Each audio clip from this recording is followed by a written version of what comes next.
Children, welcome to the online classroom of Chanakya Academy. This is your subject Organization of Commons, and we are discussing about chapter number 4, Organizing. Children, till now we have discussed about the meaning of management, right? Functions of management, and the first function of management, that is planning in detail. Planning was complete mental process, or you can say an idea of how the organization will work, how the organization will achieve its objectives, how different activities in the business will be done.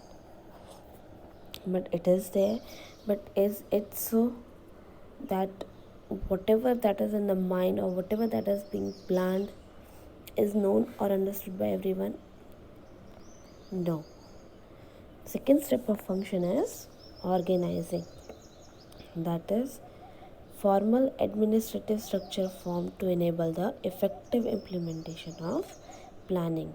जो भी planning किया है उसको effective implementation हो, उसके लिए जो formal administrative structure banana, that is to design the complete structure of how different department will be there, how they will be connected to each other, how they will be working, what different tasks will be done by them, how each and every employee is interrelated to the heads and the department.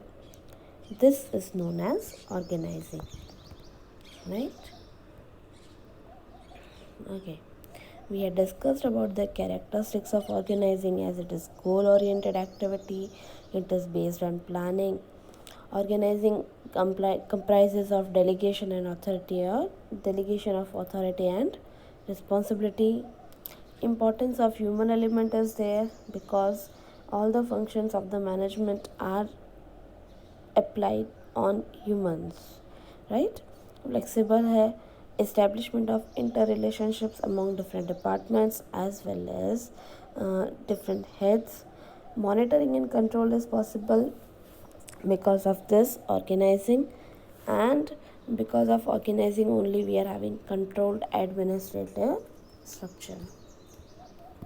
We have discussed about the steps for organizing, that is first step is to clarify the objectives, define the different function or the task to be done, and then departmentation, that is dividing the similar type of task together and forming the department, and then in interdepartmental position and abilities, what tasks will be done by them, then how they will be working, delegation of power and responsibilities, and lastly to prepare the organizational chart.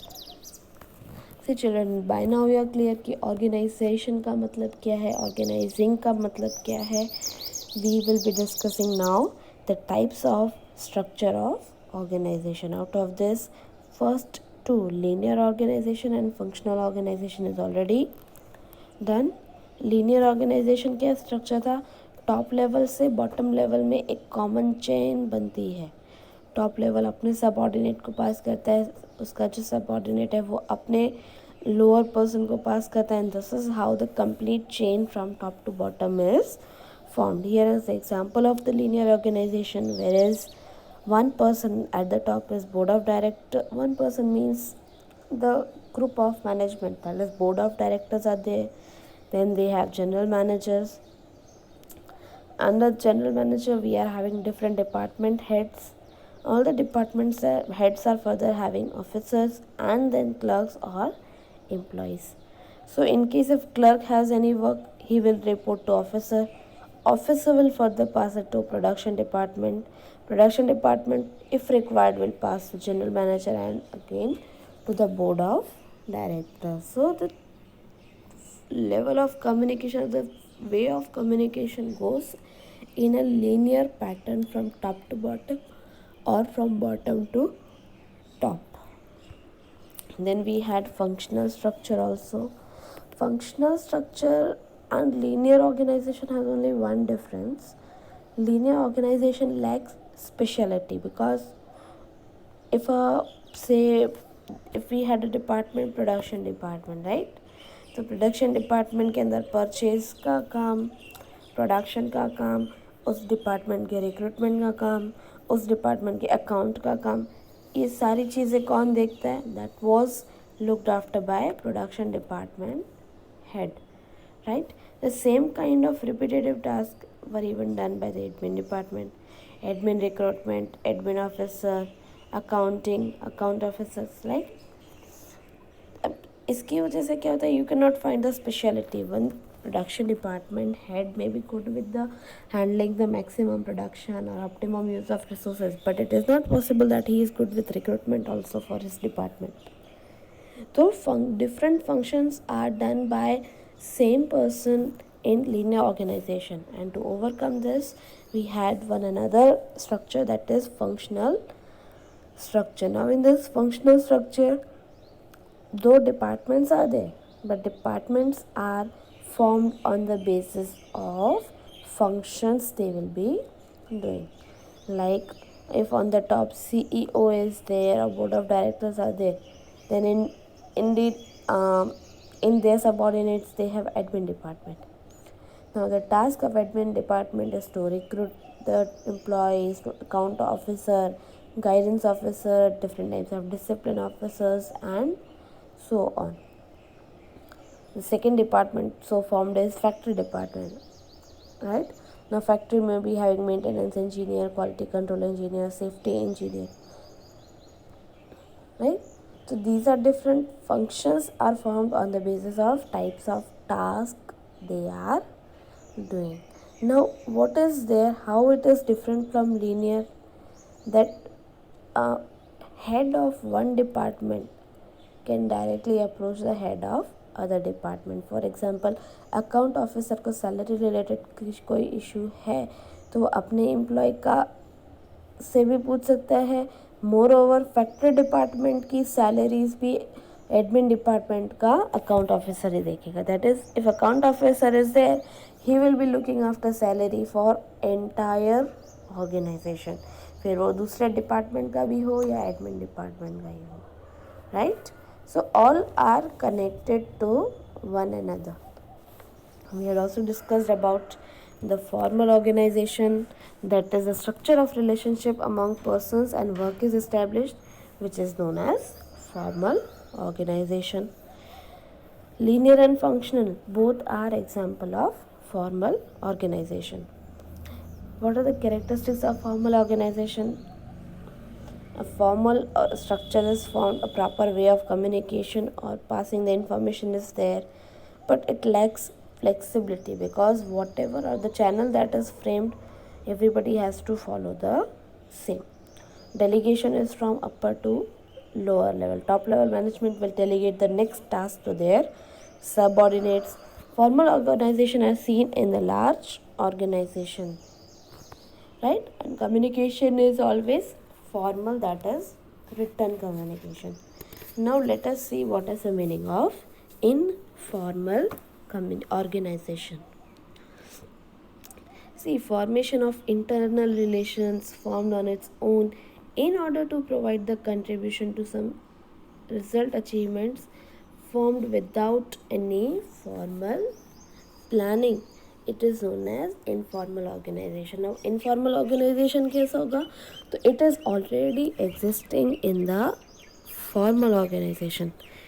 Informal organization कोई भी बड़े बड़े organization में नहीं होता है, but formal organization structure जो होता है ना, सारे बड़े बड़े organization, उसमें ही informal organization it is a kind of sub part of formal organization.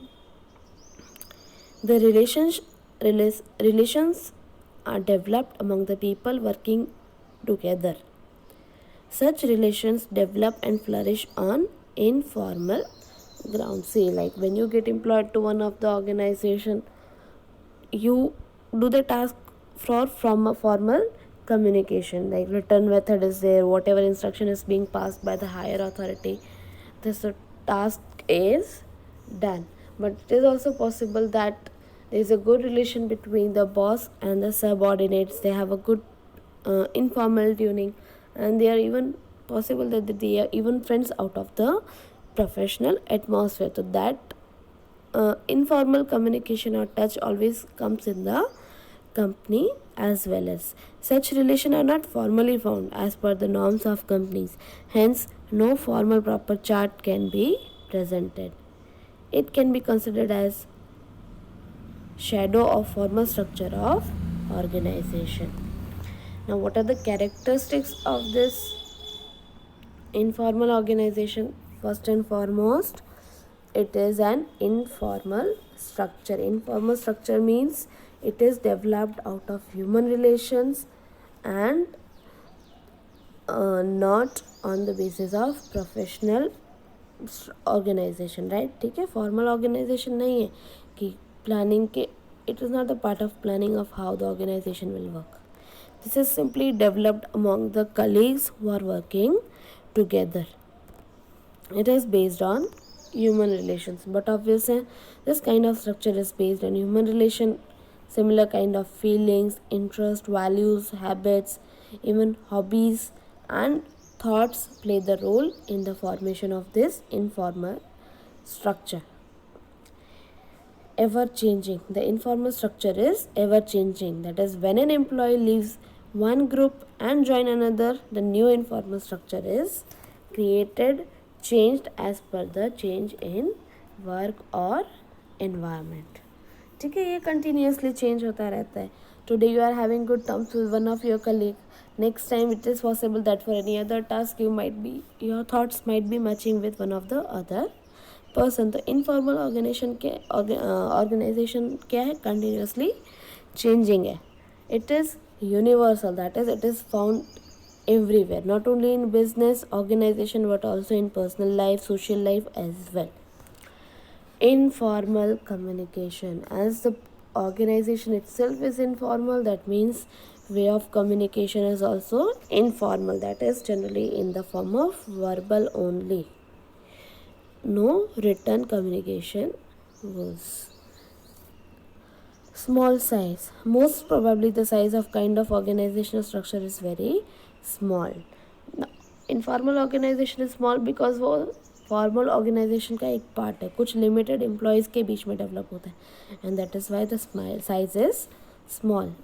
There is lack of control, yes, as there is no communication circle, no formal communication, so control cannot be maintained on the person and co-worker as per the need, but it is definitely a complement to the formal structure.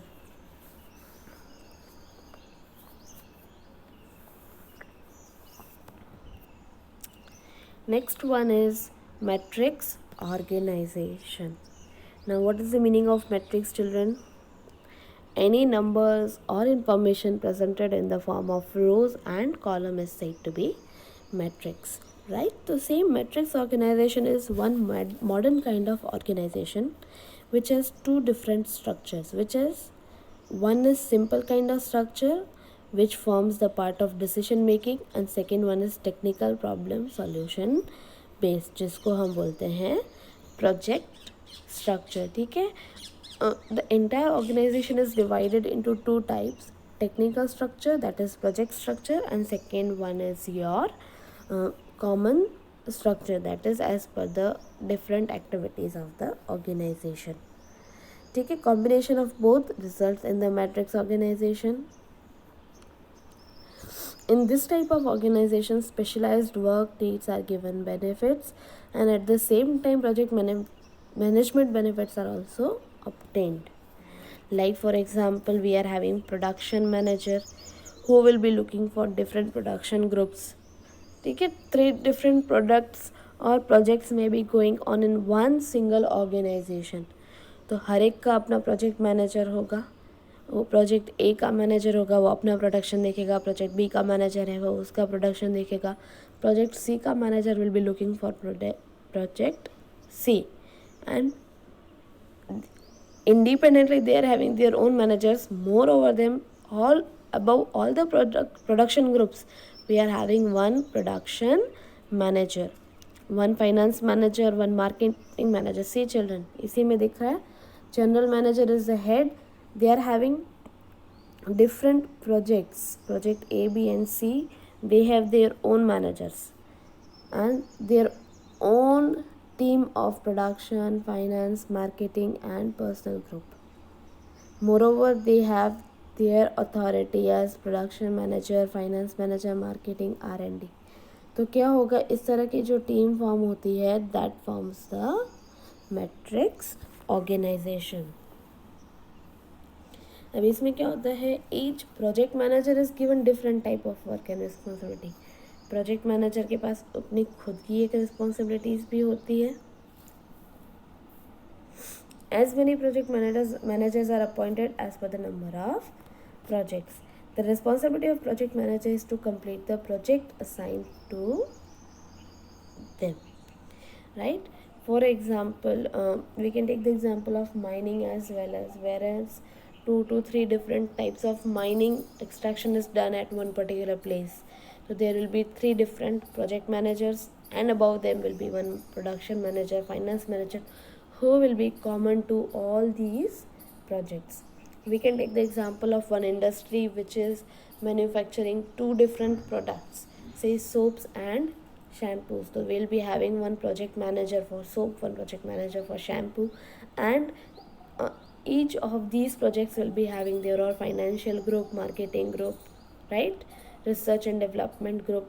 But they all will be having one common manager, that is production manager looking for production, marketing manager looking for marketing of both shampoos as well as soaps. Clear?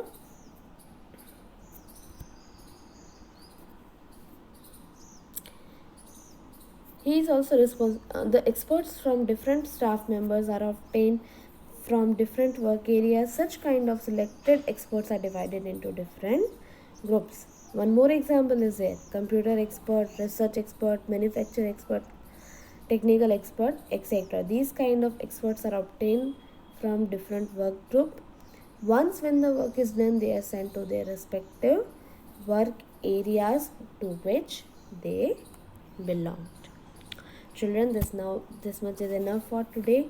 Tomorrow we will move ahead with the topic decentralization. Okay, take care.